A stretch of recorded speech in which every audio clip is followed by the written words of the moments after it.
4장. 이스라엘 백성이 하나님 보시기에 끊임없이 악을 행했다. 그래서 하나님께서는 에웃이 죽은 뒤에 하솔에게 다스리던 가나안 왕 야반에게 그들을 팔아버리셨다. 그의 군대 사령관은 하로셋 학고임에 사는 시스라였다.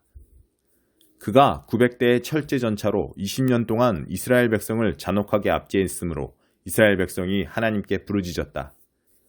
라피도세 아내 드보라는 예언자요, 당시에 이스라엘을 다스리던 사사였다. 드보라가 에브라임 산지의 라마와 베델 사이에 있는 드보라의 종려나무 아래서 재판을 열면 이스라엘 백성이 그녀에게 가서 재판을 받곤 했다. 드보라가 납달리의 게데스로 사람을 보내어 아비노함의 아들 바락을 불러다 그에게 말했다. 하나님, 이스라엘의 하나님께서 그대에게 분명히 명령하십니다. 다볼산으로 가서 전투를 준비하여라. 납달리 자손과 스불론 자손 중에서 군사 10개 부대를 이끌고 가거라. 내가 야빈의 군 지도자 시스라를 그의 모든 전차와 군대와 함께 기손 강가로 끌어들이겠다. 내가 반드시 너를 도와 전투에서 이기게 하겠다. 바락이 말했다. 당신이 나와 함께 가면 나도 가겠습니다. 그러나 당신이 나와 함께 가지 않으면 나도 가지 않겠습니다. 드보라가 말했다. 물론 나도 그대와 함께 갈 것입니다. 하지만 그런 자세로는 이 일에서 그대가 영광을 얻지 못할 것입니다. 하나님께서는 한 여인의 손을 빌어 시스라를 처치하실 것입니다. 드보라는 준비를 마치고 바락과 함께 게데스로 갔다. 바락이 스불론과 납달리를 게데스로 불러 모으니 군사 10개 부대가 그를 따랐다.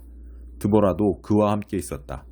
모세의 장인 호밥의 자손 가운데 겐 사람 헤벨이 일찍이 동쪽인 겐 사람들과 갈라져 그 즈음 게데스 부근의 사이난님 상수리나무 옆에 살고 있었다. 사람들이 시스라에게 아비노함의 아들 바락이 다볼산으로 올라갔다고 전해주었다. 시스라는 곧바로 모든 전차, 철제 전차 900대와 하로셋 학고임에 주둔하고 있던 모든 군대를 기손강가로 소집했다. 드보라가 바락에게 말했다. 돌진하십시오. 바로 오늘 하나님께서 그대에게 시스라를 쳐부수도록 승리를 주셨습니다. 하나님께서 그대보다 앞서 진격하고 계십니다. 바락은 10개 부대를 이끌고 다볼산 비탈로 돌진해 내려갔다. 하나님께서 바락 앞에서 시스라를 그의 모든 전차와 모든 군대 쳐 부수셨다. 시스라는 전차에서 뛰어내려 도망쳤다. 바락은 하로셋 학고임까지 전차와 군대를 추격했다. 시스라의 모든 군대가 죽임을 당하고 한 사람도 남지 않았다. 한편 시스라는 필사적으로 도망쳐 겐 사람 하베르 안에 야엘의 장막으로 갔다. 하솔왕 야빈과 겐 사람 헤벨은 서로 사이가 좋았다. 야엘이 나와서 시스라를 맞으며 말했다. 들어오세요, 장군님. 저와 함께 이곳에 머무세요. 두려워하실 것 없습니다. 그래서 시스라는 야엘의 장막으로 들어갔다. 야엘은 그에게 담요를 덮어주었다. 시스라가 야엘에게 말했다. 물 좀 주시오. 목이 마르군. 야엘은 우유가 든 병을 열어 그에게 마시게 하고는 다시 담요로 그를 덮어주었다. 시스라가 말했다. 장막문에 서 있으시오. 혹시 누군가 와서 안에 누가 있는지 묻거든 아무도 없다고 하시오. 시스라가 지쳐서 곤히 잠든 사이에 헤벨의 아내 야엘이 장막 말뚝과 망치를 들고 살금살금 다가가 그의 관자놀이에 대고 장막 말뚝을 박았다. 말뚝이 땅에 꽂히도록 박히니 시스라가 경련을 일으키며 죽었다. 시스라를 쫓던 바락이 도착했다. 야엘이 나가서 그를 맞이했다. 야엘은 어서 오십시오. 당신이 찾는 사람을 제가 보여드리겠습니다. 하고 말했다. 그가 야엘과 함께 가보니 시스라는 관자놀이에 말뚝이 박혀 몸을 뻗은 채 죽어 있었다. 그날 하나님은 이스라엘 백성 앞에서 가나안 왕 야빈을 굴복시키셨다. 이스라엘 백성이 가나안 왕 야빈을 더 세게 몰아붙여 결국 그에게 아무것도 남지 않게 되었다. 8장. 마술사 시몬. 이 일을 계기로 예루살렘 교회에 무서운 박해가 시작되었다. 믿는 사람들이 모두 유대와 사마리아 전역으로 흩어졌다. 사도들만 빼고는 전부 흩어졌다. 선하고 용감한 사람들이 스데반을 묻고 엄숙하게 장례를 치러주었다. 그날 많은 이들의 눈에 눈물이 마르지 않았다. 몹시 사나워진 사울은 교회를 초토화했다. 그는 집집마다 들어가서 남녀 할 것 없이 모조리 끌어다가 감옥에 넣었다. 본거지를 떠날 수밖에 없게 되자 예수를 따르는 모든 이들은 선교사가 되었다. 어디로 흩어지든지 그들은 예수에 대한 메시지를 전했다. 빌립은 사마리아의 한 성에 내려가 메시아에 대한 메시지를 선포했다. 사람들은 그가 하는 말을 듣고 기적을 보았다. 하나님께서 행하시는 확실한 표적을 보고서 그들은 그의 말을 한마디도 놓치지 않았다. 일어서지도 걷지도 못하던 많은 사람들이 그날 고침을 받았다. 악한 귀신들이 쫓겨나면서 큰 소리로 대들었다. 그 성에 큰 기쁨이 있었다. 빌립이 오기 전에 시몬이라는 사람이 그 성에서 마술을 행했다. 그는 유명한 인물처럼 행세하며 마술로 모든 사마리아 사람들을 현혹했다. 어린아이부터 노인까지 모두가 그의 말에 복종했다.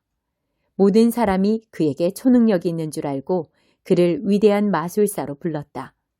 그는 그곳에 있은 지 오래되었고 누구나 웬만큼은 그를 두려워하고 있었다. 그러나 빌립이 그 마을에 와서 하나님 나라의 소식을 전하고 예수 그리스도의 이름을 선포하자 사람들은 시몬을 잊어버리고 곳곳에서 세례를 받고 믿는 사람이 되었다. 시몬도 믿고 세례를 받았다. 그 순간부터 그는 빌립을 그림자처럼 쫓아다녔다. 하나님의 모든 표적과 기적에 매료되어 그는 도무지 빌립의 곁을 떠나려 하지 않았다. 예루살렘에 있는 사도들이 사마리아 사람들이 하나님의 메시지를 받아들였다는 보고를 듣고 베드로와 요한을 보내 그들이 성령을 받도록 기도하게 했다. 그때까지 그들은 주 예수의 이름으로 세례만 받았을 뿐 아직 성령께서 그들에게 오시지 않았다. 그때 사도들이 그들에게 안수하자 그들도 성령을 받았다. 시몬은 사도들이 안수만으로 성령을 받게 하는 것을 보고는 흥분하여 돈을 꺼내며 말했다. 당신들의 비밀을 내게 파십시오. 어떻게 했는지 알려주십시오. 얼마면 되겠습니까? 부르는 대로 드리겠습니다. 베드로가 말했다. 당신은 돈과 함께 망할 것이요. 하나님의 선물을 돈으로 사려 하다니 이 무슨 터무니없는 짓이요. 흥정을 맺고 뇌물을 바쳐서는 하나님이 하시는 일에 절대로 참여할 수 없소. 지금 당장 당신의 행실을 고치시오. 하나님을 돈벌이에 이용하려고 했던 것을 용서해달라고 주님께 구하시오. 내가 보니 이것은 당신의 고질적인 습관이오. 당신한테서 돈을 탐하는 냄새가 진동하오. 시몬이 말했다. 오, 나를 위해 기도해 주십시오. 그런 일이 되게 절대 일어나지 않도록 주님께 기도해 주십시오. 그 말을 끝으로 두 사도는 길을 떠나 하나님의 구원 메시지를 계속해서 증거하고 널리 알렸다.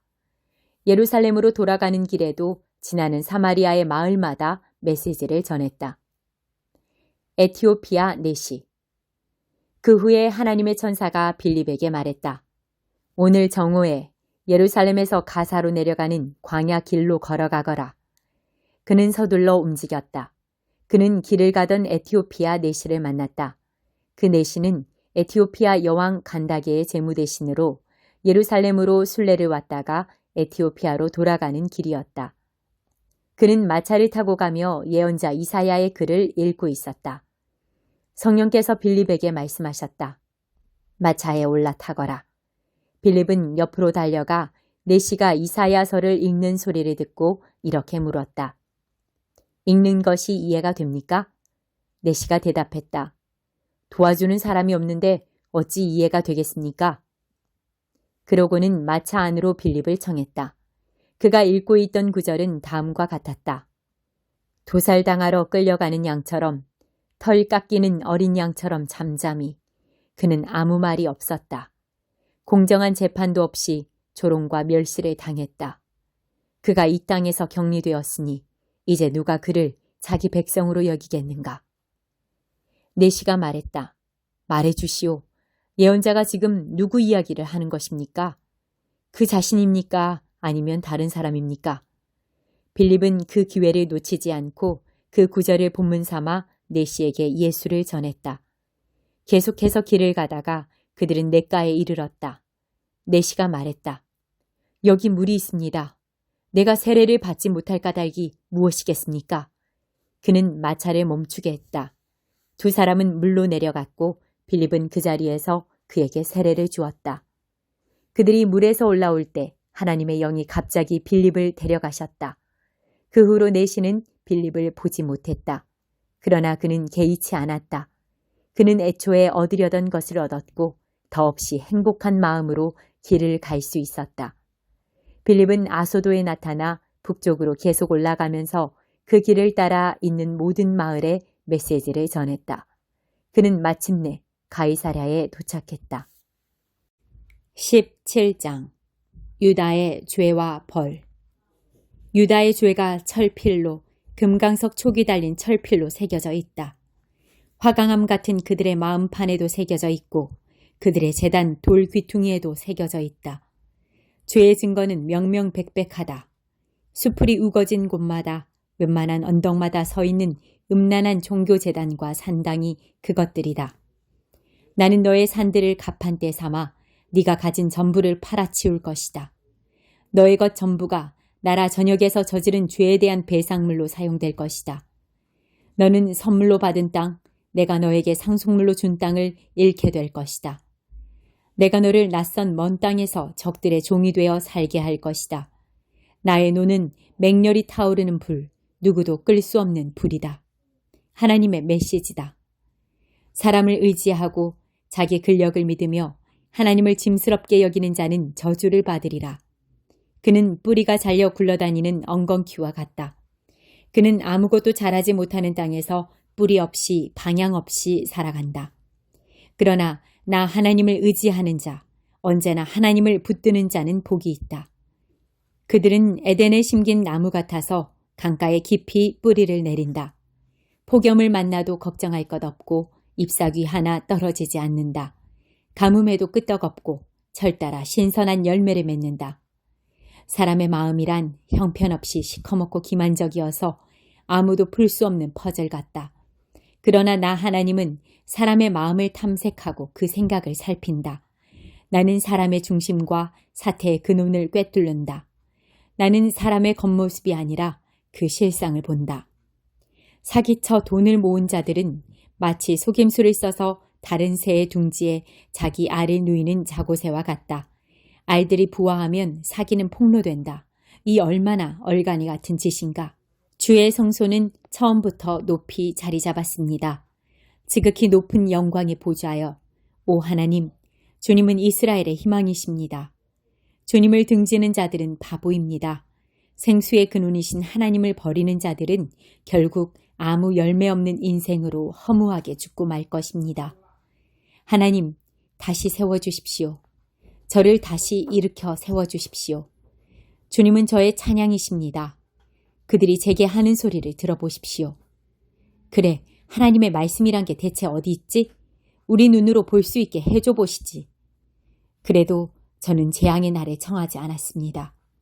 환란이 닥치는 것을 바라지 않았습니다. 주께서는 제가 한 말을 다 아십니다. 주님 앞에는 모든 것이 공개되어 있기 때문입니다. 이제 더는 제게 괴로움을 주지 마십시오. 부디 한숨 돌릴 수 있게 해주십시오. 제가 아니라 이제 저를 괴롭히는 자들이 괴롭힘을 당하게 하십시오. 제가 아니라 그들이 수치를 당하게 하십시오. 그들에게 재앙의 날을 내려주십시오. 광하고 벼락을 내려주십시오. 안식일을 거룩하게 지켜라. 내게 임한 하나님의 메시지다. 가서 유다의 왕들이 출입하는 백성의 문에서 시작해 예루살렘 모든 문 앞에 서서 사람들에게 이렇게 전하여라. 너희 유다의 왕들아 들어라. 하나님의 메시지에 귀 기울여라. 이 문으로 출입하는 너희 모든 백성들아 너희도 들어라. 이는 하나님의 메시지다. 살고 싶거든 안식일에 평일처럼 물건을 이리저리 운반하고 다니면서 그날을 더럽히지 않도록 주의하여라. 안식일을 이용해 평일처럼 장사하지 마라. 내가 너희 조상에게 명령했듯이 안식일을 거룩하게 지켜라. 너희가 잘 알듯이 그들은 그 명령을 따르지 않았다. 그들은 내 말에 주목하지 않았고 나의 인도와 지도를 거절하며 장사를 계속했다. 그러나 이제 내가 이르는 말을 귀담아 들어라. 너희 일을 하느라 이리저리 바쁘게 돌아다니며 안식일을 더럽히던 것을 멈추어라. 안식일에 평일처럼 장사하던 것을 멈추고 그날을 거룩하게 지켜라. 그러면 다윗의 보좌를 이어받은 왕들과 그 신하들이 계속해서 말과 마차를 타고 이 문을 출입하게 될 것이다. 유다의 백성과 예루살렘의 주민들도 계속 이 문으로 다니게 될 것이다. 예루살렘이 늘 사람들로 북적거릴 것이다. 유다 너머 사방에서, 베냐민 지방에서, 예루살렘 교회에서, 작은 언덕과 산과 사막들로부터 사람들이 몰려올 것이다.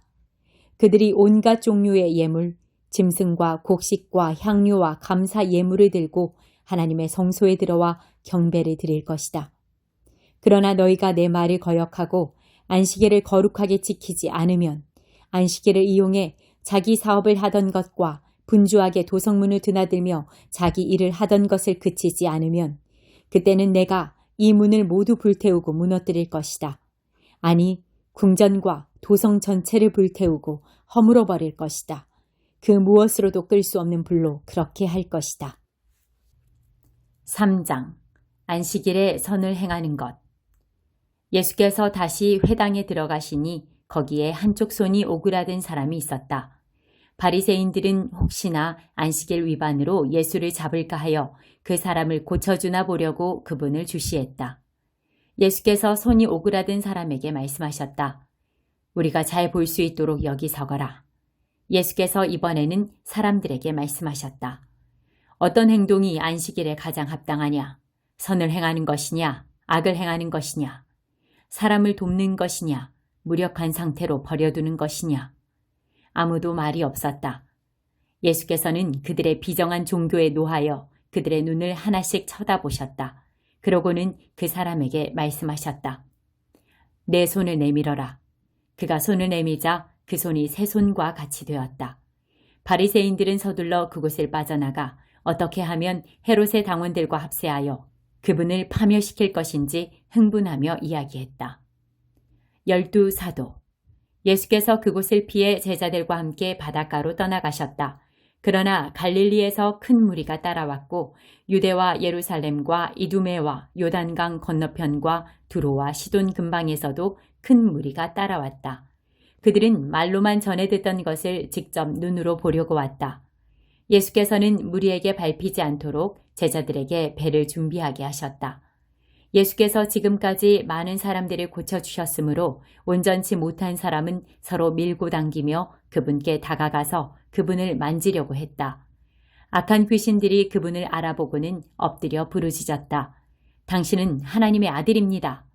그러나 예수께서는 그 말을 받아들이지 않으셨다. 그들의 입을 다물게 하여 자신의 정체를 사람들에게 알리지 못하게 막으셨다. 예수께서 산에 올라가셔서 자신이 원하는 사람들을 초청하셨다. 그들이 함께 올라갔다. 예수께서 12명을 정하시고 그들을 사도로 임명하셨다. 그분의 계획은 그들로 자신과 함께 있게 하고 그들을 보내 말씀을 선포하게 하며 그들에게 귀신을 쫓아내는 권세를 주시려는 것이었다. 그 12명은 다음과 같다. 시몬, 나중에 예수께서 그에게 베드로 곧 바위라는 이름을 지어주셨다. 세베대의 아들 야고보, 야고보의 동생 요한. 예수께서 세베대의 두 아들에게는 천둥의 아들을 뜻하는 보아너게라는 별명을 붙여주셨다.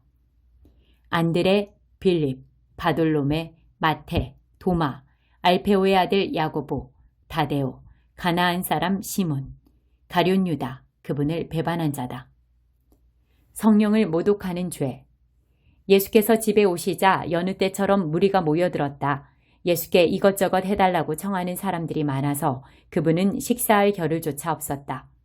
예수의 친구들이 상황을 듣고서 필요하다면 억지로라도 그분을 구해내려고 왔다. 그들은 그분이 제정신을 잃어가는 것은 아닌지 의심했다. 예루살렘에서 종교학자들이 내려와서 예수가 마술을 부리고 마귀의 속임수를 써서 그 능력으로 사람들의 이목을 끌고 있다는 소문을 퍼뜨렸다. 예수께서 그들의 비방에 이런 이야기로 맞섰다. 마귀를 보내 마귀를 잡고 사탄을 이용해 사탄을 없앤다는 것이 말이 되느냐? 늘 싸움질하는 가정은 무너지게 마련이다. 사탄이 사탄과 싸우고 있다면 사탄은 이내 남아나지 못할 것이다.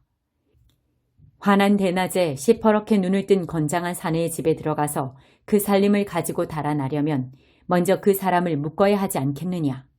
그를 묶으면 집을 깨끗이 털 수 있다. 잘 들어라. 내가 너희에게 경고한다. 용서받지 못할 말이나 행동은 없다. 그러나 너희가 하나님의 성령을 끝까지 비방하면 너희를 용서하시는 바로 그분을 물리치는 것이 된다.